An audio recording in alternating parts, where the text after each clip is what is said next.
2 years after their first film, The Expendables are back for war. Here's my review of The Expendables 2. This is Big D's Entertainment Rankings and Reviews.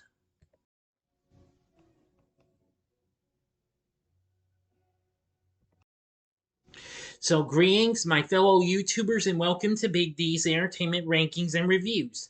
My name is Dolph, better known to as the Big D, and this time around I bring to you a review of the 2012 action flick The Expendables 2, released by Lionsgate along with Millennium Films, directed by Simon West, written by Richard Wenk and Sylvester Stallone, based on a story by Ken Kaufman, David Agosto, and Wenk himself.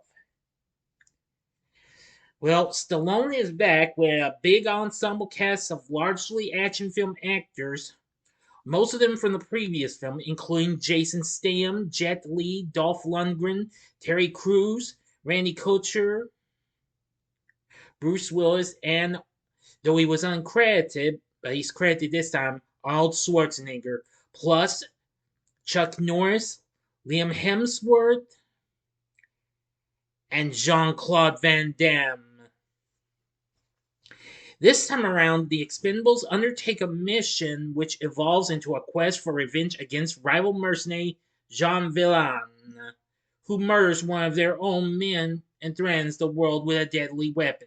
This was released in August of 2012, and let me tell you, this got much better response over the first film and what have you. And critics generally consider this an improvement over its predecessor. Anyway, before I get into the story, if you haven't seen my review of the first film, click on that card and you can see my review of the first Expendables in case you might have missed it or if you want to see it again before I get started. Silence. That ought to do it. Okay, on with the story. The Expendables leader Barney Ross, knife specialist Lee Christmas, hand-to-hand combat specialist Yin Yang, heavy weapons specialist Hail Caesar, demolitions expert Toll Road, the unstable Gunnar Jensen, and sniper Billy the Kid, the team's newest recruit and Ross's protege, are deployed to Nepal to rescue Dr. Zhou, a hostage. They also rescued the captured mercenary Trench, Ross's rival. Yang leaves the group to escort Zhou back to China. After returning to New Orleans, Billy tells Ross that he intends to retire at the end of the month and live with his girlfriend, Sophia. Later, Ross is forced to accept a mission from CIA operative Mr. Church to retrieve an item from a downed airplane in Albania. Church sends technical expert Maggie Chan with the team. In Albania, the Expendables retrieve the item but are then ambushed by international criminal and arms dealer Jean Villain, his right-hand man Hector, and his mercenary group, the Sangs, who have captured Billy. Villain demands the item in exchange for Billy's life. The team gives up the item, but Villain roundhouse kicks a knife through Billy's heart and flees with the Sangs by helicopter. Ross recovers a note for Sophia from Billy's body. The team buries their fallen comrade, swearing vengeance on Villain. Maggie tells them that the item is a computer with the location of 5 tons of refined plutonium abandoned in a mine by the Soviet Union after the Cold War.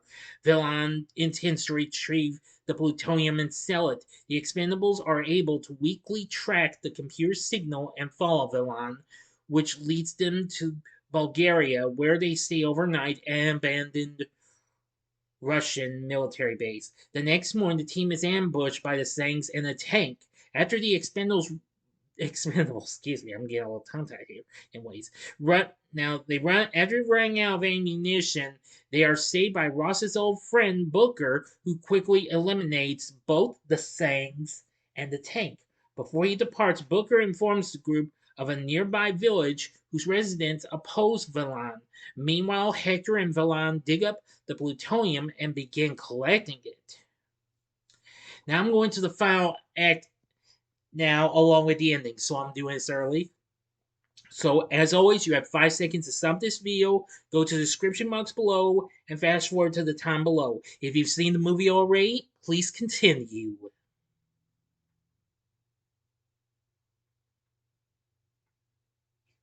Okay, you've been warned.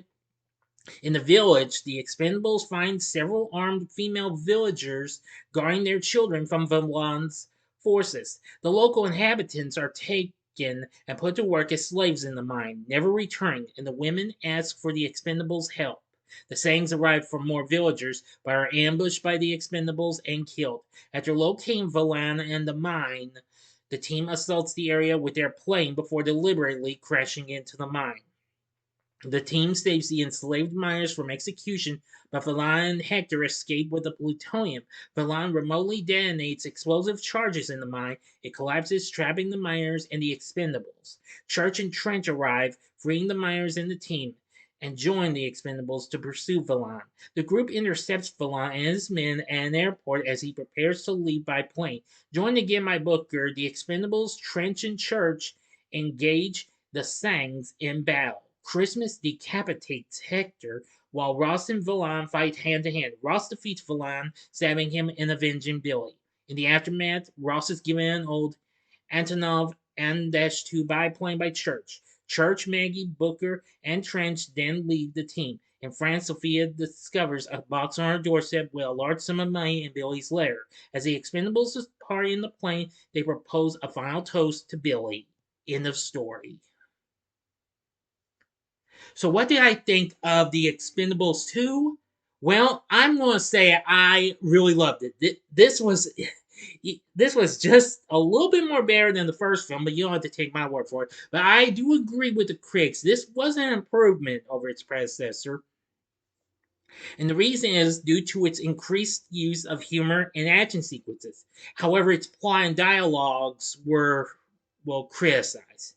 And, well, that's understandable and what have you. Now they have Brian Tyler back on board to do the score, and I'd say he did just as good a job as before. And you get to hear several songs like, in the movie, but not in the movie, but not on the soundtrack. Of course, some of those include, ranging from Tommy James and the Shondells' Crystal Blue Persuasion and Rare Earth's I Just Want to Celebrate. Anyway, so that had some pretty good music, which I forgot to bring up some popular songs that were featured in the last film. But yeah, very good and what have you. Now, when the film was released, it did very, very well. And it did much better than the first film. According to the reviews, Rotten Tomatoes, which has it at 67%, which that's higher than the other two. We don't know where the other one's winding up, but we'll see what happens. They say it's taut, violent, and suitably self-deprecating. The film gives classic action fans everything they can reasonably expect from a star-studded shoot-'em-up, for better and for worse. I agree. Box Office says, compared the film to Fast Five as an over-the-top sequel that caters to the lowest common denominator in the best possible way. Definitely. This had everything and what have you. And, I can't really give out too many reviews because this just had so much.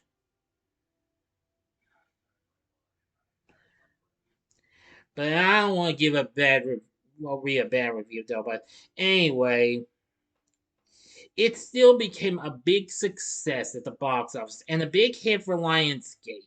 The film went on to make $315 million worldwide, making it the most successful in the franchise of them all.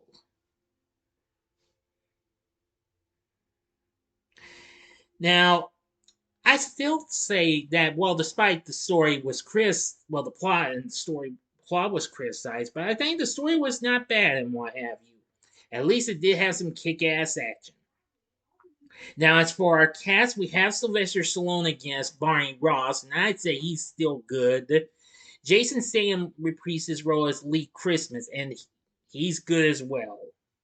Jet Li returns as Yin Yang, who was really good.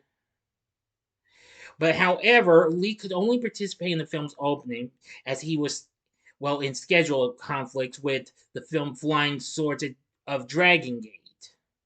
I've never heard of that film, to be honest. Dolph Lundgren's back as Gunnar Jensen. He did a good job. Now, it was really cool to have Chuck Norris in this as Booker. Now, his character's name is uh, an homage to the 1978 action film Good Guys Wear Black, where Norris plays John T. Booker. I've never seen it, but I might have encountered it somewhere, but I might be wrong. But anyway, yeah, really cool. Terry Crews is back as Hail Caesar. He's good as well. Randy Couture once again plays Toll Road, and he's good. Liam Hemsworth plays Billy the Kid. Yes, just 1 year after his big brother, Chris, played Thor in the MCU. Yes, you better believe it. Let's see, Scott Adkins plays Hector. He was pretty good. And he was actually offered a role in the first film, but turned it down for the direct-to-video third installment of the Undisputed series. Let's see, Yu Nan plays Maggie. She was good. Bruce Willis back as Mr. Church. He was good. And Arnold Schwarzenegger played Trench. Yes, as he was credited. He was very good too. But I gotta say, I was surprised to see Jean-Claude Van Damme on board as Jean Valjean. Very good performance. He was a badass villain. Whew. So anyway, I think the cast was just cool and what have you, and again, badass. Brian Tyler's score for the film was very good as well. Can't go wrong with that.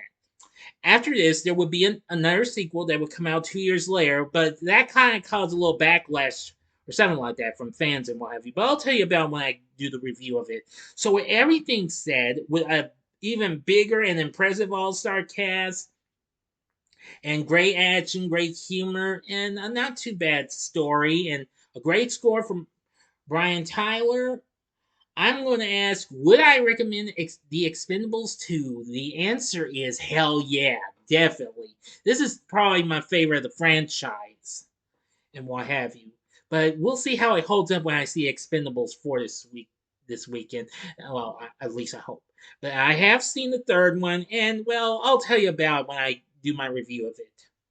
So, what did you think of the film? Oh, yeah. But I would also recommend it if you are a one-time watch, if you are a hardcore completionist as well.